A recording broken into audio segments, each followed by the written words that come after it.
Passengers is directed by Morten Tyldum, who also brought us The Imitation Game, which is one of my favorite movies of 2014, and this movie follows a ship called the Avalon. And it's on its 120-year journey to another planet because, like any good sci-fi movie, Earth is dying. Aboard this ship is our leads Chris Pratt and Jennifer Lawrence, and one day the ship malfunctions, leading to both of them being awoken about 90 years too early. Now, to be honest, guys, I really wasn't looking forward to this film. Even though I really liked The Imitation Game, nothing about this trailer really grabbed me. But to give this movie the benefit of the doubt, this movie's director is extremely talented, and its two leads, being Chris Pratt and Jennifer Lawrence, are some of the most popular actors and actresses working in Hollywood right now. Something that this movie does really well is its visuals, and most things in this film on an aesthetic level are gorgeous. I don't think enough people, when discussing this film, are giving this movie's set design enough praise. You really feel like you are in this ship, and I thought everything was extremely well designed and it looked great. The special effects are also really cool. There's this one scene where Jennifer Lawrence is in this pool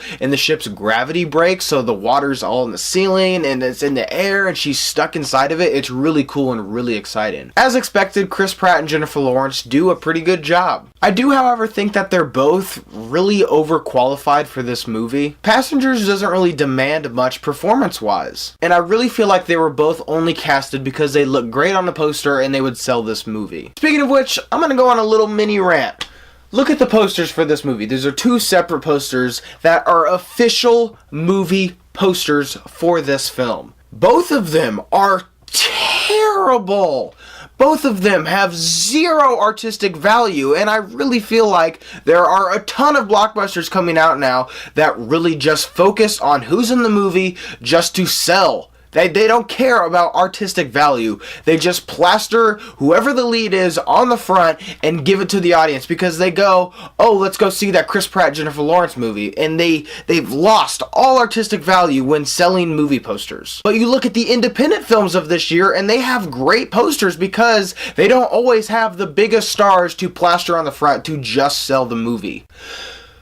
Whew. But back to what I was saying, I think any actor or actress could have done just as good of a job that Chris Pratt and Jennifer Lawrence did in this movie, and I think that it's a real shame that they didn't cast somebody who's not as popular. Passengers doesn't really have a need for an amazing Oscar-worthy performance, and I think that this film could have done a better job at casting somebody who maybe doesn't always get the biggest movies in Hollywood. But by far my biggest problem with this film is how extremely unfocused it is. The first act of this movie is almost like Castaway in space. The second act is a romance, and the third act is an action movie. Each act in this film was extremely disjointed from the other two, and it didn't feel cohesive at all. I also think that if you rearrange certain plot points in this film and maybe even tell it from a different person's point of view, that it really would have improved this film, which I'll get into that later more at the end of this video. Overall, I thought Passengers was serviceable. It's definitely not worth rushing out to theaters to go see. It's perfectly fine to watch at home. Nothing was exceptional except maybe the set design and a handful of visuals. However, the narrative left me wanting more because its extremely disjointed tone and story. So what I'm about to say is a bit of a spoiler, and if you want to go into this movie completely blind, just tune out now. But if you really don't care, here's what I mean by telling the movie from a different person's point of view. So something that I didn't tell you guys is actually Chris Pratt wakes up about a year before Jennifer Lawrence does. And he's wandering around this ship on the Avalon for an entire year by himself. That's why I said it was kind of like Castaway, because he's by himself, and the only person he has to talk to is an inanimate object who's this droid that's also a bartender.